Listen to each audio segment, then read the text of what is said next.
You about angelic channeling. So please give it up for Jackson.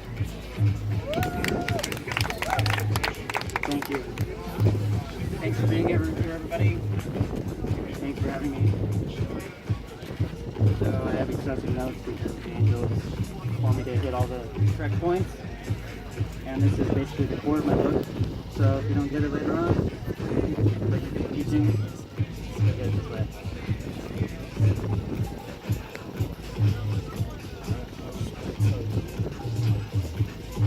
Everybody just take a breath and try to relax a little bit. You want to be as comfortable as you can be for this. Make sure you're breathing.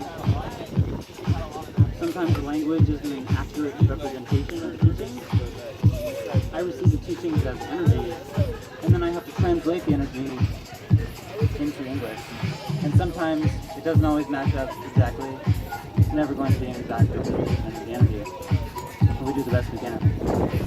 So don't let your mind trip up too much on any terminology. So I started channeling the angels many years ago. And when I started out meditation, I was unemployed during the session for a long, long time. And I had to find a path in life, and I didn't know what that path was. And meditation helped me to and I first started, I could hear ghosts, and I could see ghosts as I worked at a place that was very haunted, and it was almost like a nexus for ghosts. And that was interesting to a degree, but ghosts don't really have that much to teach us, as they're still wrapped up in karma from their life and their residual energy in human life. So I moved on from talking to ghosts, especially because they're a little distracting. And then I started experiencing contact with aliens, or extraterrestrials, as the preferred term is. And that was definitely more interesting than ghosts. They definitely had a lot more interesting things to say. And they're a little cooler. They look different than human beings, but they're beings, and they have all different, colors and varieties out there. They we can contact psychically, especially as you develop your psychic intuition. So I was eventually told to meditate for 2 hours a day for 2 weeks. And after those 2 weeks, I realized that time didn't have to be continuous. It could be 1 minute 120 times to be 2 hours. So it didn't have to be a stressful experience. That helped me, and will help anybody to advance psychically, to be able to contact divine beings. Which is important for our own development, to have contact on our own. It's always a relationship between yourself and the divine, because nothing else exists. We are the self. We are unified. We are all one. That's always the teaching, right? In the New Age. Typically it boils down to we're all one. So that's one of the core principles of many. So the angels are not associated with any religion or cult or anything like that, so don't worry about that. There are bits of the teachings in all the religions, and they did help to inspire almost all the religions. Some of them are a little weird, culty, not on the path, but be aware that they want us to get away from looking to old religions and to old books that may no longer serve us, that don't relate to our modern society, and that related to societies that were past and cultures that were in the past. So we need to have our spirituality be in tune with the now, as one of the previous speakers was talking about, because God exists now. It's not to call it God. I just refer to God or source consciousness as the eternal mind, as is the preference of the angels. So there's 4 main methods, and the angels want us to ascend and become more and more spiritual and become enlightened, and being more and more enlightened helps us to move up the evolutionary chain, become the next step in human evolution. It's important for us to make that leap so that we can rebalance nature, our relationship with nature, so that we don't dissolve this world and have to start over or move to another planet. I mean, that's no fun. It could be a long journey. So, thank you all for being here on this journey. I can tell you're seekers of knowledge, and you've made it this far through all the other talks, so I really appreciate it. For most of you, anyway. Woo! So, 4 main methods, and there's many other intricacies and other varieties of ways to go about this, and terminology, again, you can make up your own terminology. And I'm just going to suggest this to you, so take it, as you will. Don't let the language trip you up again. The first method is living virtuously, and this is not talking about any hard and fast morality. All varieties of possible situations exist, and all situations are going to require a different reaction based on love. Don't let the word virtue trip you up, as that's a description of the energy. The next technique is living on the way. Once we live virtuously, then we're able to access the best path for us to learn the lessons that we need to send.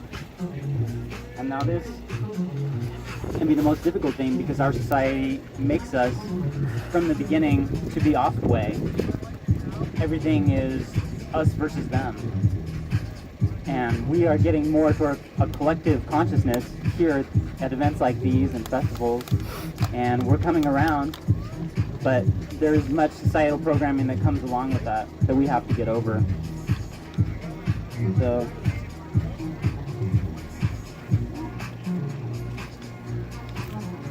So it's easy to get off the way even during a speech. So you get lost a little bit, right? And it's okay to be lost, and it's okay to love yourself through being lost, and love others in their lostness, and you can see them, obviously if you're more on the way and on your best path for you, you can see people that are, maybe they're abusers, or they're being abused, or they're not on a spiritual path, you can tell. So, bless everyone where they are on their path, because, that could have been you, right? This process can take lifetimes, and we want to speed that up. We don't want to have to repeat things, because that makes life drag on. We want to take the lessons that we learn in each individual situation in life and really take it to heart and use it to craft our light body and our soul, so that we don't have to keep repeating, for lack of a better word, bullshit situations. And we've all experienced this, or like, the same shit keeps happening over and over. That's what these teachings help to avoid, to be honest. So,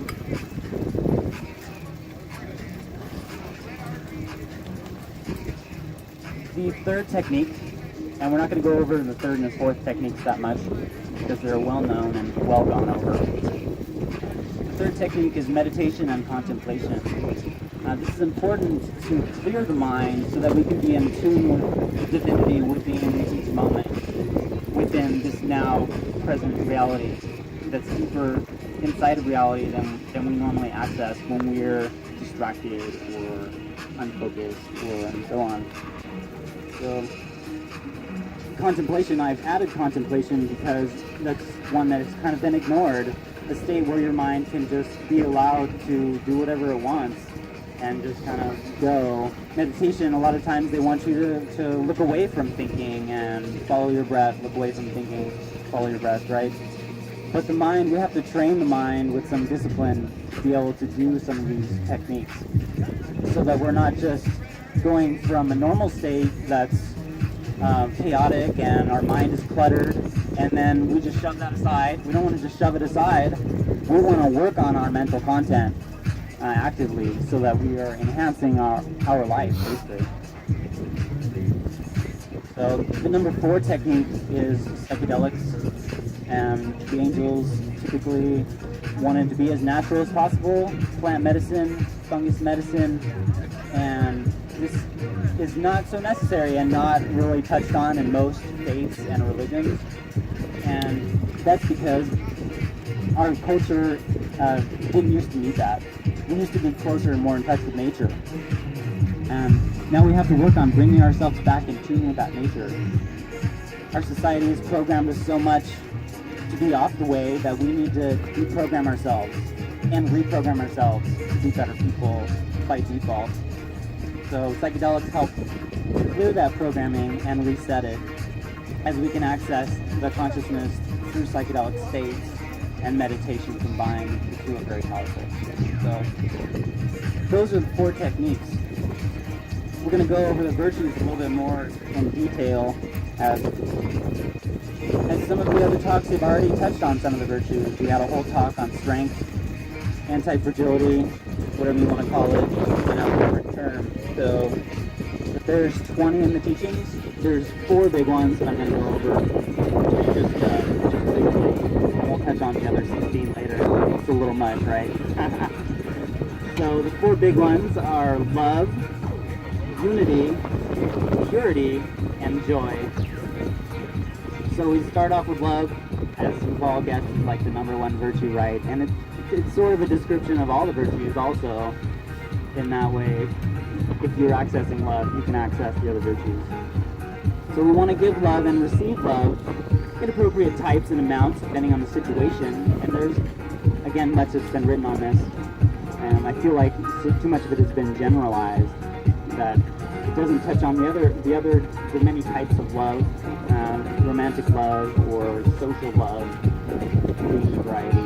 And there's a whole spectrum of our interactions, and we want them to be positive, as that will help us to get more and more light into our lives. So, the next one is purity, and that's another one that's trips the mind, as our perception of what purity is depends on our societal programs and everything.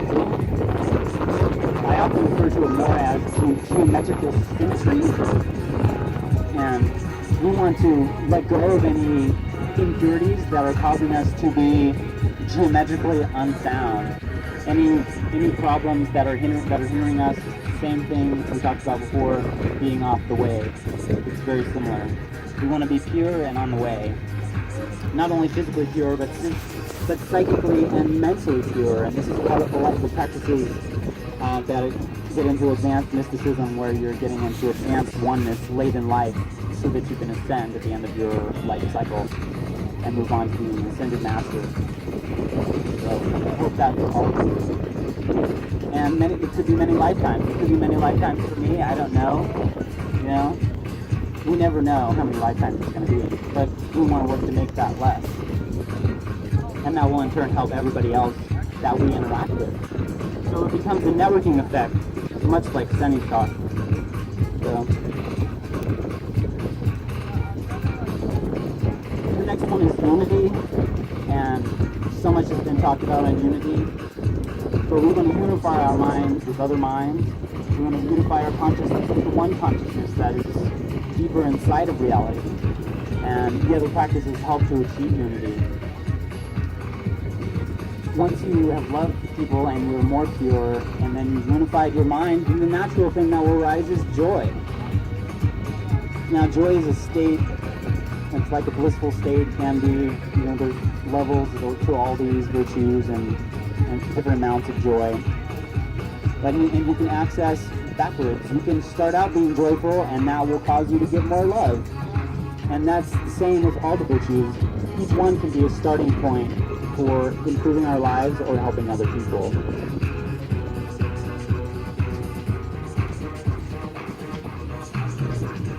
Okay. So we'll get a little bit more scientific if you want on this one. The 20 virtues correlate to the flower of life, and I discovered that basically was gifted it through my channeling with the angels. Each circle is a virtue, so then I'm able to use this as a symbol for my life. The symbol being a shape that has meaning. There aren't a lot of symbols out there that have meaning, that have a positive meaning. We have the cross. We have lots of negative symbols, such as the Nazi swastika, and so on. But there's not anything that had any real meaning for this now moment for me that people were able to share positively. even the Christian symbol has a lot of baggage, and that's hard. Kind of definitely trips the mind. The Christian ideology definitely trips the mind when it comes to these teachings. So we want to get away from that a little bit. So one of the first times I talked to the angels, they told me that we must all work together magnanimously.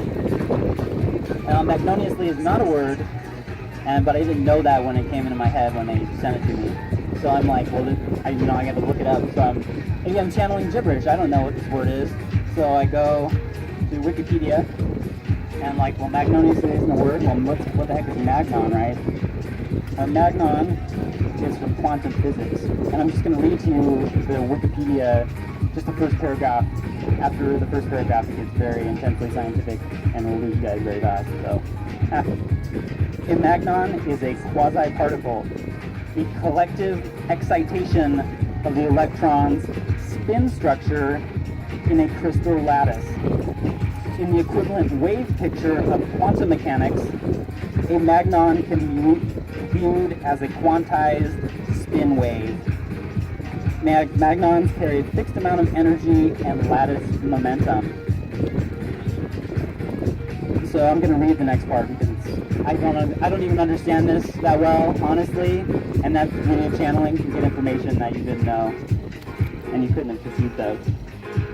So simplifying what they said, we must all work together as a small part of a geometric structure which is part of a larger geometry. Everyone is connected. This structure can also be seen as a wave. So, as I've already told you, the virtues are the structure, they are the geometry. Well, what's the spin wave? The spin wave is the way. So we live virtuously, we align ourselves with the geometry, and then we go through life as the spin wave on the way. And that helps us to be on the best path for us, to meet the people that we want to meet, to be at the places we want to be at, such as this wonderful place where we've all come together, and we're all forming network connections, just like Senny's talk. It's very similar. Senny, a lot of things he says is very similar. So yeah, the spin wave. We want to live our lives as the spin wave. And all the other techniques help to keep anything from blocking us from living that best path for you, which is the ideal. See if I missed anything before we just sum up the rest of the virtues. We'll take more questions on stuff like psychedelics and whatever you guys want later on. So I'm just going to read the other 16 virtues with a brief indicator, and you can come up with your own ideas about what they are or what it means to your life, and that's important to have that personal relationship. So we already talked about love, purity, unity, and joy, so we won't go over those again too much. The next one is courage, and this is kind of like strength, but it will cultivate inner and outer fortitude, and that will help protect you from negativity. And being bold in life sometimes is very necessary. Take that leap where you're being bold. It's also an attractive quality. They call it confidence as well. In dating, if you're not confident, well, you can get shoved aside pretty fast. So, and same with life. You have to be bold at some point to get to the next point. The next one is humor. Notice little joyous paradoxes and contradictions that make life fun. We want life to be fun. We don't want it to be a dogmatic, I'm meditating every day, I'm the best person ever, I want to be the high mighty Jesus right now. For most of us, that's not really that much of a in and out thing. It's so far off. But in the moment, if we can find the humor, if we're in the weeds, if we're lost, if we're off the way, if we can just laugh at the situation a little bit, many times that just lightens the whole thing, and it helps. Even your friends will make fun of you, or poke your little inconsistencies or whatever it is. Have fun with life. That's kind of one of, and then we'll have joy as well. So many of the virtues are connected. Intertwined. That's why it's a geometry. It's intertwined. And next one is forgiveness. Now this is important to have for not only other people, but for yourself. You want to forgive other people so that you're not taking on new karma. You don't want to go through the same situation again, so you have to resolve the karma. Forgive the people that they did something to you. Try to work it out. Likewise, you want to purify yourself by asking for forgiveness and dissolving the karma that way. So that you're maintaining your geometrical structure and you're not getting off the way. The next one is gratitude. Much has been made of gratitude in the New Age movement. Whole books have been written on it. The law of attraction, you guys know that peaked a few years ago. But we want to give thanks to everything we have, even just a breath is a gift. Each moment is a gift. And if we can tap into it and say thank you even more, that will open us up to receive even more blessings. Because we want our lives to be blessed and to flow naturally. So having that reciprocal gratitude will be helpful. The next one is passion, and this one is kind of controversial because there is negative passion as well. We want our passion to be positive, and I think of more of it as the spark of life itself. We all come from a passionate act, or the vast percentage of us come from the passionate act of lovemaking. So it's a type of love, but it's also a little bit more fiery. It has a little more activity in the real world.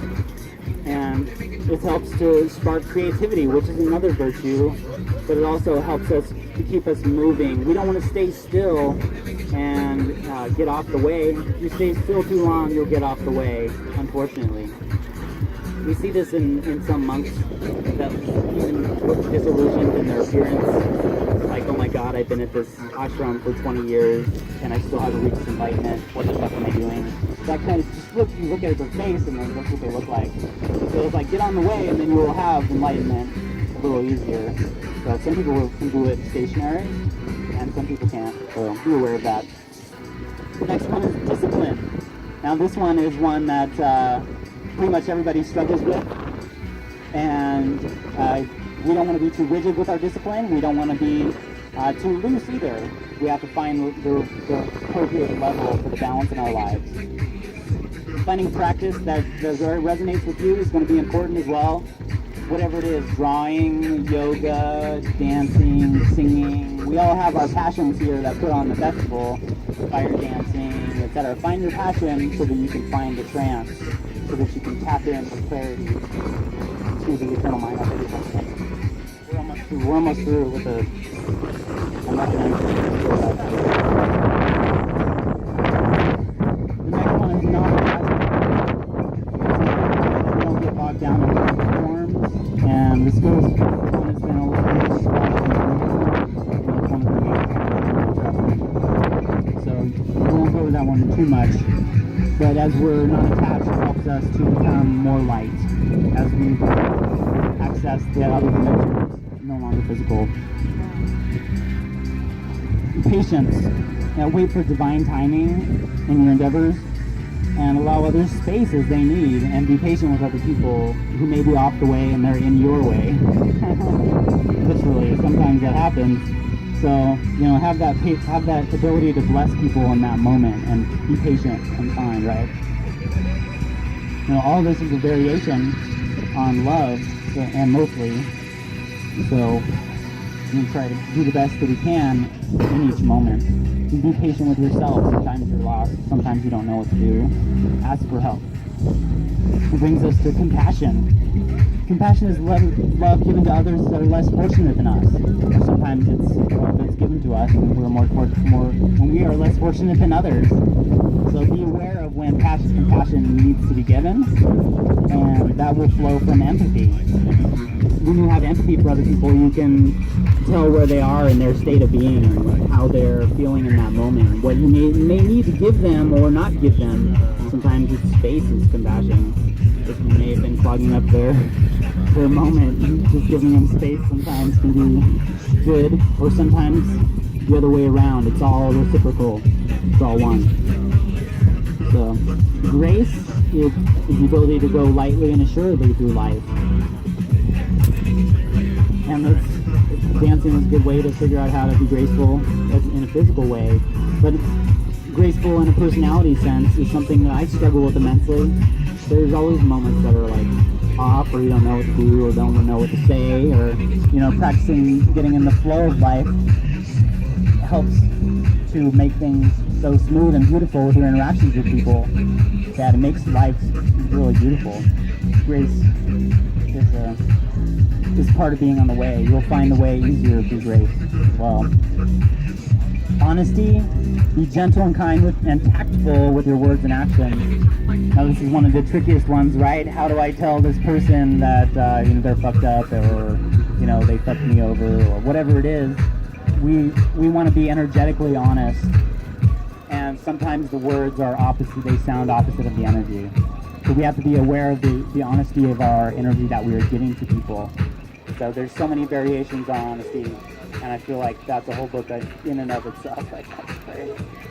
And so many of these others are. Humility, and that's being humble and not being so involved in your own ego and your own life that you're maybe stamping on other people or destroying the environment or doing bad things. And so there's so much in our world that could be avoided if people were more humble and we didn't think that we weren't part of the system. We have to understand that we are an integral part of the system. We can't be outside of the system and ruin it for the system. We have to bring that balance in, and that's where humility helps in your life. To understand that you're not bigger than everything else.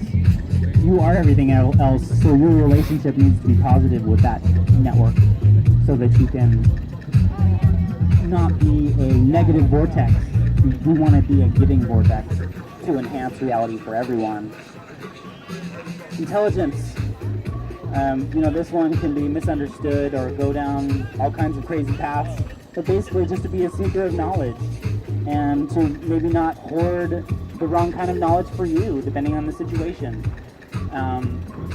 Take only as much knowledge as you need. I've met so many people that have read so many useless books. To them, I go to the library and I will pick out one book, open it up, and there's one paragraph. And I'm like, that was the information I needed. Thank you, book. Right? So, be intelligent about your acquisition of intelligence, right? Strength. We had a whole talk on strength, and that sometimes there can be too much strength, to be honest. And sometimes the hypermasculinity is a little bit much. So we have to be balancing our strength and aware of our own strengths and our own weaknesses and try to bolster all of them. Creativity. Try to bring the divine into your art and into your life in a creative way, and your decision making, your active processing of reality. Sometimes it helps to get through odd situations, bad situations, to get back on the way, just to think of that creative idea. Okay, I'll ask so-and-so for compassion. Or, okay, I'll ask so-and-so if they can just be a little more graceful. That will help us. So, that is all my brief descriptions on the virtues. So you had a question there. I can answer your question now if you want. I was actually just reading about fire spinning. Yeah, basically it's up to you, kind of thing.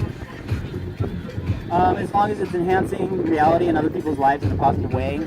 Typically that's on the way. It's geometrically sound with the deeper mind inside of reality. So if you're sitting there meditating and the deeper consciousness tells you stop fire dancing, you're fucking with everybody's vibe, then stop. But that almost never happens with any kind of a creative endeavor, right? It's your soul's expression that comes from the passion. And whatever that is, it needs to be your expression. And there's so many expressions, we have so many outlets. So the more variety, the better. Any other questions?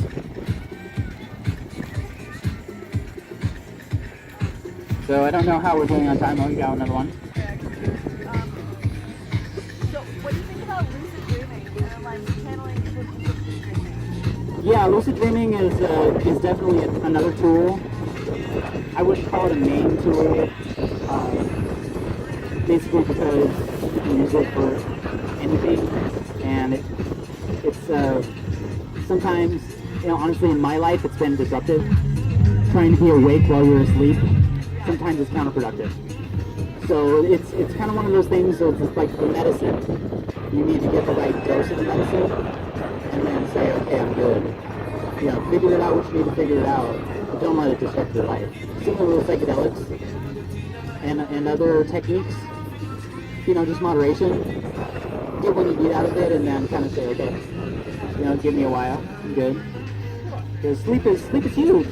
We want to have that oneness connection where we're diving into that every night. So if we're disrupting that, trying to be conscious while we're asleep, sometimes it just gets a little much. So yeah, that's just my opinion. The angels haven't said you should dream every day, so I haven't.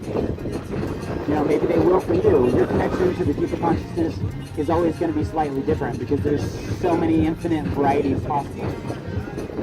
Yes, sir. What's that? The angels, they are beings that are lighter than us outside of our reality. We don't see them, but they interact in our reality in different ways. Angels means divine messenger. The word angels literally means divine messenger. And they come from the deeper consciousness within reality. That is, when you access the deeper consciousness, typically it doesn't come through as words or it's just energy. It's a pure energy. So then the angels are able to take the energy, form it into geometries, and send it to me. Because they are vastly more intelligent and they encompass and transcend the term angels. So whenever your mind trips on the word angel or your past definition, there's so much more than that. I call them angels the divine messenger, quote unquote. So, like guides, there are spirit guides that have more karma and involvement with us than the angels, that are a little lower on the evolutionary chain than the angels. And these are the kind of people you speak with when you're in a tarot reading, when you're asking things that are more about your ego. When I ask the angels things about my ego, what do I do in life, where do I go, or whatever, they don't answer. Or they say, you're asking the wrong question. It's not about your ego. It's not about you. It's about what are you adding? What are you doing that's positive? Don't ask us, what job should I have, or whatever, Get our energy and then get on the way, and that will be natural. So similar, but you can ask the guides. The guides have more karma with us. They have more interaction, and that sort of mental